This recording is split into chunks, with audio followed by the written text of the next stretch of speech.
그리고 우리가 절에 갈 적에 보면은 가서 보면 탑이 다 있죠.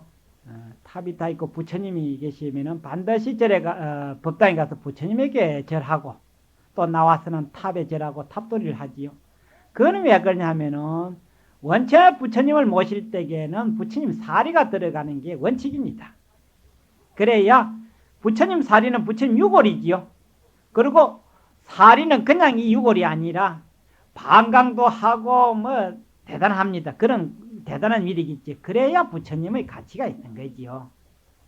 그리고 탑을 세울 적에도 반드시 탑 안에 사리를 모셔야 그게 불탑이 되는 겁니다. 그래야 부처님과 똑같이 우리가 존중의 대상이 되지요.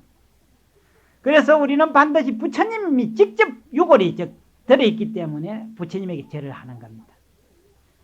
그와 똑같이 그와 똑같이 건강경이 있는 곳은 부처님이 내가 있는 곳하고 똑같다라고 부처님이 당시에 얘기해 말씀을 한 것이 그거다 그 말이야. 그러니까 여러분들 이건 부처님 직접 하신 말씀입니다. 탑이 있고 불상이 있는 곳에는 부처님 사리가 들어있기 때문에 누구든지 부처님을 직접 만나서 절하는 거다 같기 때문에 하듯이 금강경이 있는 곳은 바로 내가 있는 곳이다 라고 부처님이 직접 말씀을 해요. 누가 괜히 한 소리가 아니다 그 말이야. 이 금강경이 중요하기가 얼마나 했기에 부처님의 49년 설법 중에 약 21년간을 설한경전입니다. 그러니까 부처님의 49년 설법 거의 반 가까운 세월을 이 금강경을 설했다 하니까 얼마나 우리 인간들에게 중요한 경이기에 그렇게 구구절절히 간곡하게 말씀을 했겠냐 그 말이야. 그 반야경이 600부인데 그 중에 이 지금 내가 설하고 있고 우리가 읽고 있는 이 경은 577권째에 해당이 되는 겁니다. 600권 중에서. 그러니까 600권 중에 다 제일 좋고 좋지만은 이 금강경이 더더욱 우리 말세 중생들에게 더더욱 절실하기 때문에 요것을 뽑아서 우리 스님네들이 배우는 교과 과목이 되는 겁니다. 그리고 우리 조계종의 신도라면은 반드시 이 금강경을 항상 소위경전으로 아침 저녁으로 우리가 천수경 틀고 있는데 그것은 이제 저 국민학교 때 하는 기고 유치원 때 하는 기고 이제 그거 치우고 이제 좀 대학생다웠게 이제 요걸 좀 이제 항상 그래 읽으라 그 말이야. 누가 직접 해락해나게 직접 하기는 싫고 또 카세트를 탁 주여가지고 지는 방 안에서 떠들어대고 자기는 바깥에서 왔다 갔다 하고 그래. 그럼 또 그런 소리가 틀어나면 재수가 있다네. 그는 뭐 재수 때문에 다 망할 거야. 박복하면은 장애요. 장애하면은 불통이라고 내가 했잖아. 그거는 뭐 천번 만번을 거꾸로 하고 디비지 해도 뭐 틀림없는 이치인데 박복한 것만 재버리면은 장애도 없고 불통도 없을 낀데 그거는 땀 흘리게 하기는 싫고 아까워서 못 하겠고 어쨌든지 땀 안 흘리고 뭐 편한 것만 자꾸 찾다 보니까 그 장애는 항상 따라다니는 거지.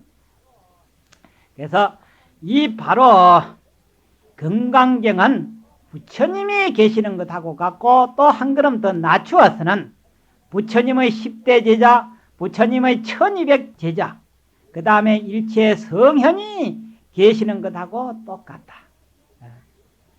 앞서 이전에 말씀드렸듯이 염라대왕도 금강경을 이고 있을 정도니까 뭐 말 다 한 거지. 그러니까 여러분들 이제 염라대왕한테 이제 한 번은 다 갈 거지. 그런데 무슨 대비책이 없으면 그 큰일 아니까. 이제 그 기독 천주교에서는 옛날에 뭐 돈 얼마 내면은 천당 가는 그 면제부 팔았지. 내가 그때는 뭐 엄청 100만 불 받았다는 거 뭐 그걸 샀는데. 그러니까 어느 스님도 한 몇 년 전에 돈 100만 원만 시주하면은 면제부 준다고 그런 큰 소리 땅땅 하는 스님도 있었어.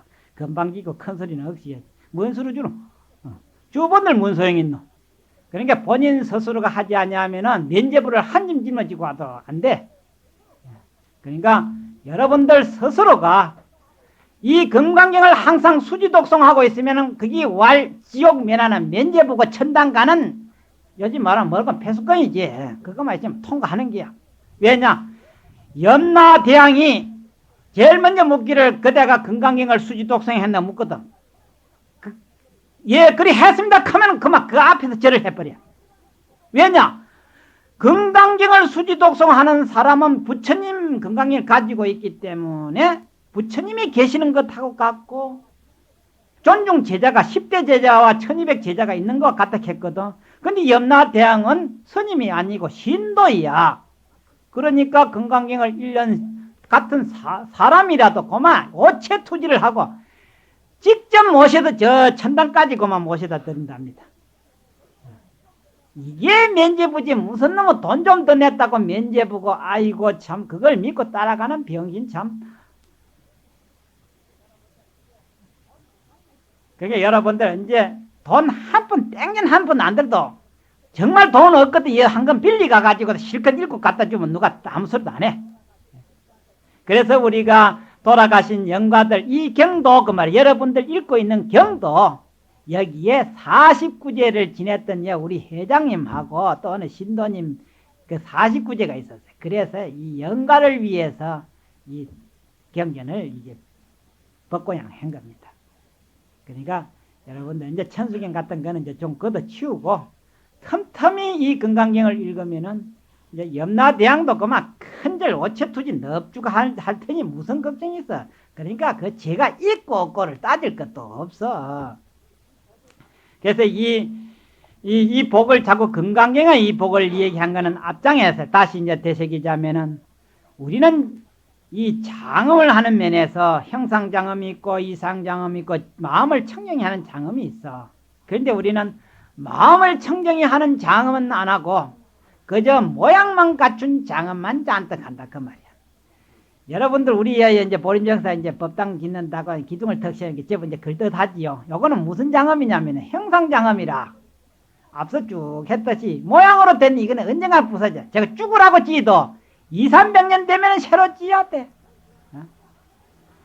그런데 저기에는 투자하면은 막 누구든지 복되는 줄만 하고 열심히 하는데 저게다가 보시하라는 뜻이 사실은 아니고 저걸 지음으로 해서 불법을 배울 수 있는 전당을 만드는 데 있어 그 말이야.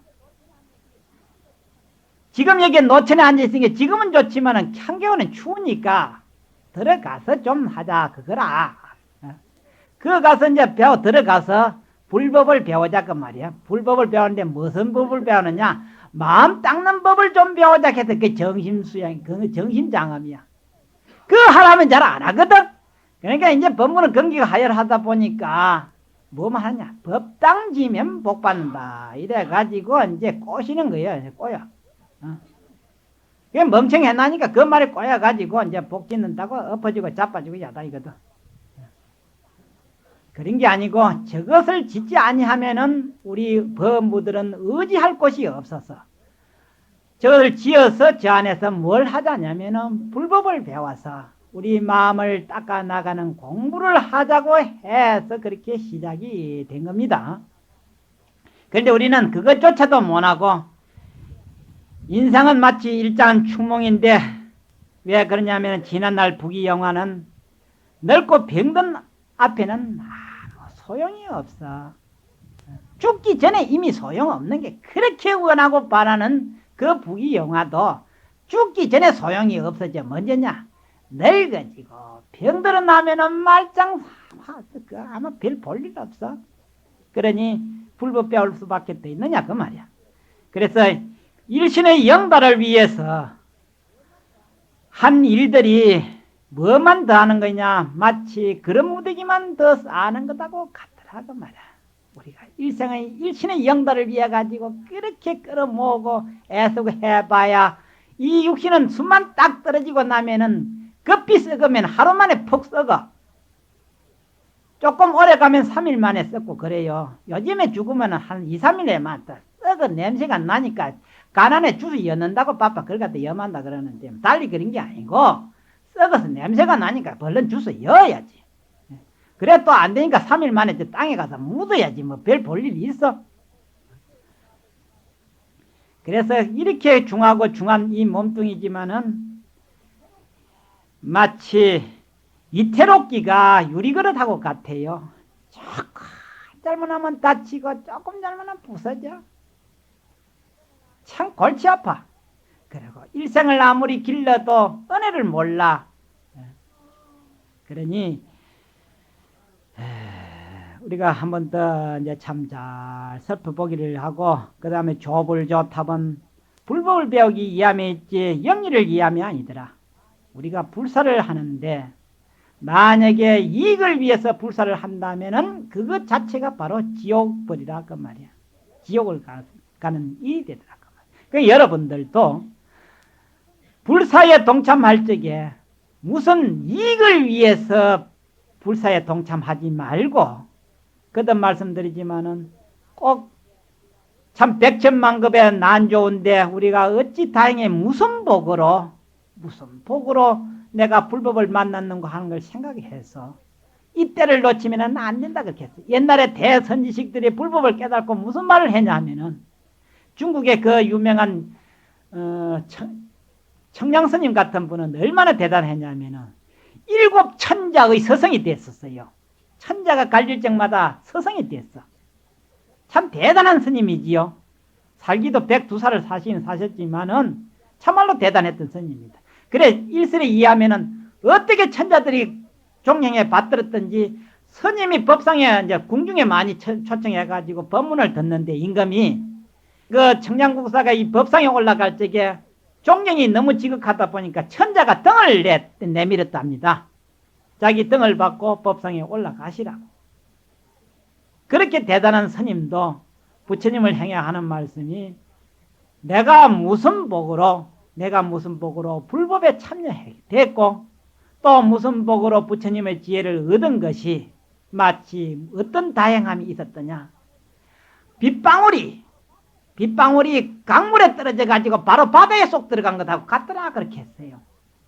빗방울이 저 산골짜기에 떨어지면은 바다까지 가려면 그 천신만고가 얼마나 되겠어요.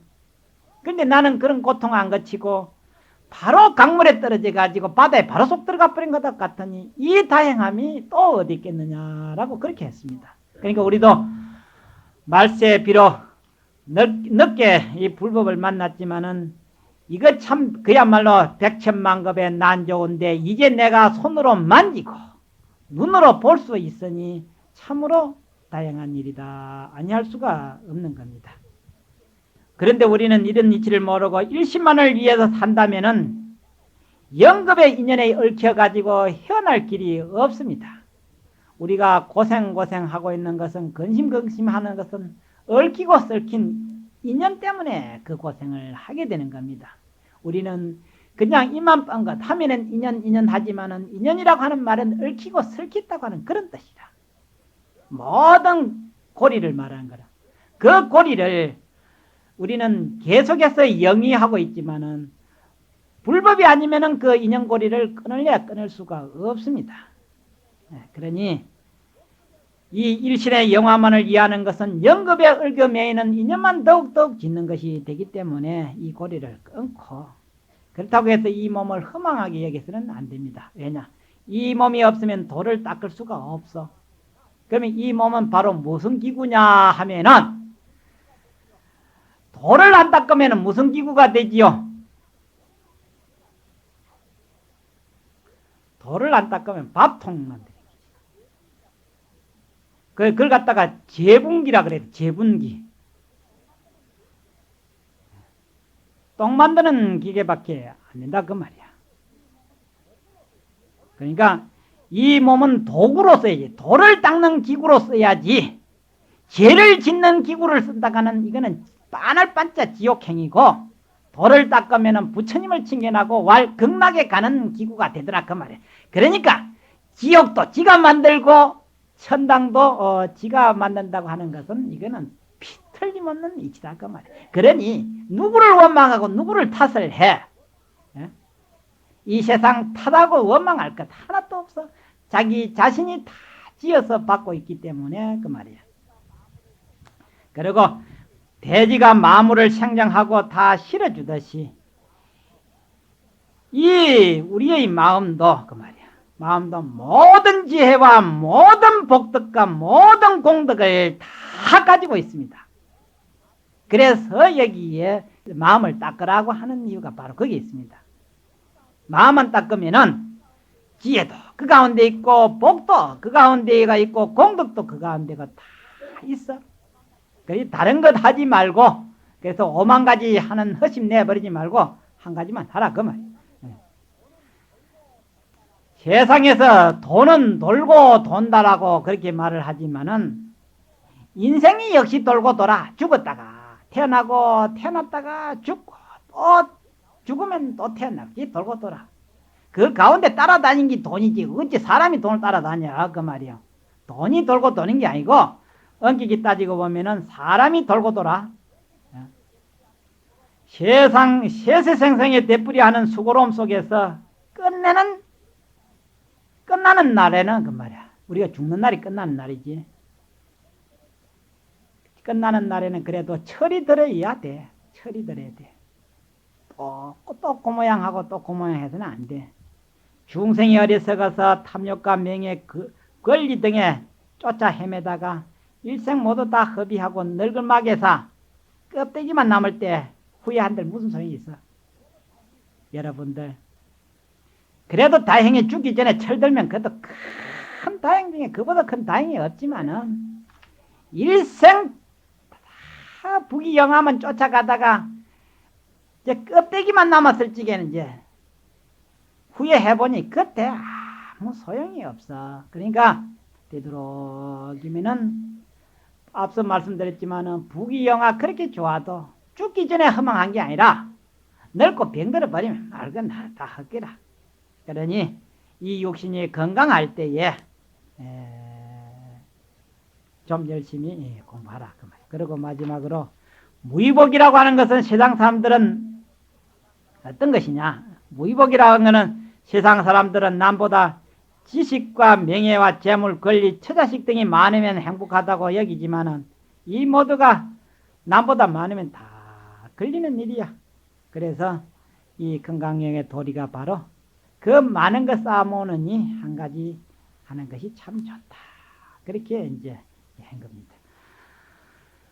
오늘 이 항아사 모래를 비유한 것은 참으로 우리가 너무나 불법이 이렇게 광대무변하고 또한 깊기 때문에 참으로 웬만한 용기와 결단력 가지고는 불법을 배우기가 힘이 듭니다. 그래서 이 불법 속에서는 옛날 서당에서 공부를 할 적에 하는 말씀들이 있지요. 책 안에는 만중금이 들어있다. 그래서 글을 배우게 된다. 그렇게 했습니다. 그렇듯이 이 불법 속에는 만 가지의 공덕이 다 들어있습니다. 그게 다른 것을 익히고 배워가지고 소득을 이익을 얻는 것보다 그 힘을 가지고 불법을 배울 것 같으면은 불법 속에 만 가지 공덕이 다 들어있다는 것은 틀림없습니다. 이 금강경에서 그 유명한 육조대사가 깨달았지 않습니까? 그 육조대사가 하신 말씀이 그랬어요. 어찌 이 불법 속에, 이 내 마음 속에 그 말이에요. 지혜와 공덕이 본래부터 갖추어져 있는 것을 미처 몰랐다. 그렇게 했습니다. 깨닫고 보니까 그것이 확인이 되고 확정이 되더라. 그렇게 했습니다. 그래서 다른 공덕 닦는 것도 좋지만은 이 자기 마음을 닦는 그 공덕이 100배, 1000배, 만배, 억만배 수성하다고 하는 게 오늘 두 가지 대목입니다. 앞에서는 먼저 달에서는 장음을 한다. 우리가 무엇을 꾸며 나가고 가지는데 최상의 공덕이 뭐냐? 부처님 탑을 쌓고 부처님 절을 짓는 공덕이 제일 크다고 했습니다. 그러나 그 공덕도 크고 크지만은 각자 마음을 닦는 공덕이 더 크다라고 했고, 오늘은 세상에 무슨 복을 많이 지었고 지어도 지혜를 닦는 복에게는 전혀 미칠 수가 없다. 그래서 저 뒤에 나가면은 야부선사 같은 분이 하는 말이 1000가지 만가지 재주보다도 한 가지 재주가 훨씬 낫다. 그 소리가 바로 지혜 하나만 지키 들고 다니면은 망구에 걸릴 게 하나도 없어. 도표 마치.